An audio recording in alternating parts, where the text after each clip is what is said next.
But I don't think you need to prepare for this.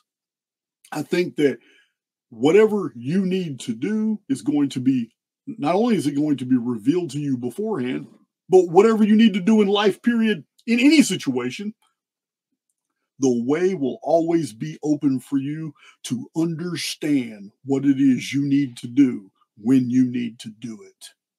This is how I live my life. I also believe that in anything that we plan on too much, we actually write into the field. Let me give you an example. If I was to stack up 800 rounds of 223s, hide away an AR-15, go ahead and invest in body armor and get all these. If I was to do all these things, then I am riding into the field in my reality tunnel. None of that exists. But now, because if I go out and do all these things and buy all this shit and prepare, then I'm riding into the field, the data of my reality tunnel, basically informing the construct that this is something that I want. How does it know that? It doesn't. All it does is react to what I do. Remember this book. I explained to you the fundamental flaws in the law of attraction. You must move the avatar in the direction of what you want, because that is how the construct reacts. It pays attention to the avatar. It does not give a damn what's going on in the mind. How do we know this? Because I know that I used to lay up my head on my pillow for days on end, months on end, and I used to dream of Heather Locklear a long time ago when I was a kid. I never met Heather Locklear. That never happened. All the daydreams and all the fantasies in the world will never make anything happen. It has no impetus. But when you're daydreaming and fantasizing, and then your avatar moves in that direction, the construct is instantly reflecting back its circumstances, writing in the data into your field for you to experience things that are close to what you're doing.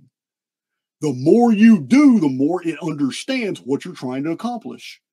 It can judge us by our past. It can make hundreds of thousands of calculations a second in ascertaining all the stuff that we've done in the past. It can predict our future based off our behavior.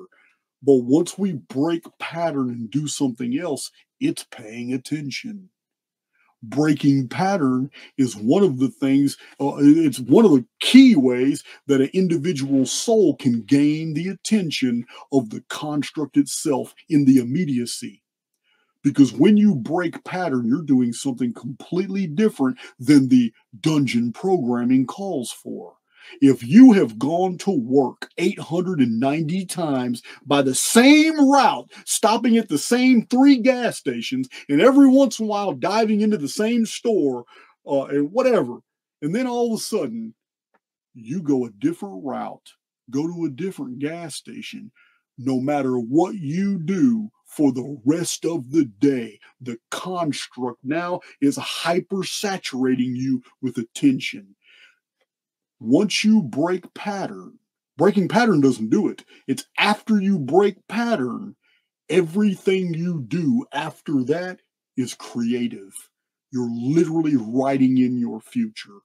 If you just break pattern from what you normally do, and then go to a car dealership and window shop and touch the vehicle you want, you are writing this into the field. 100%. Your avatar must move in the direction. Once there's a clear signal that's received by the construct of exactly what it is that you're aiming for, what you're trying to accomplish, what you're trying to do, what you want, that's when the construct on a daily basis, as long as you're steadily moving in that direction, it will begin writing that stuff in your field. It will be moving variables all beyond your kin in order to make that happen, not because you deserve it, not because it likes you, not because there's any moral reason why you have earned what you're wanting. None of that obtains. It has everything to do with the fact that it's the divine mirror. It will always reflect back as circumstances what you have projected and what your avatar has assumed to be true. Your avatar's assumptions are based off its activity. It's that simple. We're not talking about language. We're not talking about vibrations in voice. We're not talking about any of that. People say things all the time they do not mean. Sometimes people say things they mean, but it loses force because they never follow through. They never do it. The construct reacts to activity. Your personal activity is based off what you want and what direction you want to move in. This is how the this is an interactive dynamic. This is why so many people have just broken themselves on the rack of prayer. It's why so many people have prayed for so many things, and all they did was lend more energy to the feedback loop that is dungeon programming. Yeah. I say this a lot. The prayer of desperation only reinforces the condition that is feared. Remember, fear makes you a participant. It's a whole different way of looking at reality, guys. This is how so much data came to me. This is how so much information came into my field. I was in prison. I had nothing else to do but live in the mental. Physically, I really couldn't go anywhere, but any physical things I did were with books. They were with books. So the construct kept feeding them to me. Construct kept dropping awesome books on my cell block. Kept bringing guys to the cell block that had bags full of amazing books. I kept meeting guys on the rec yard with books.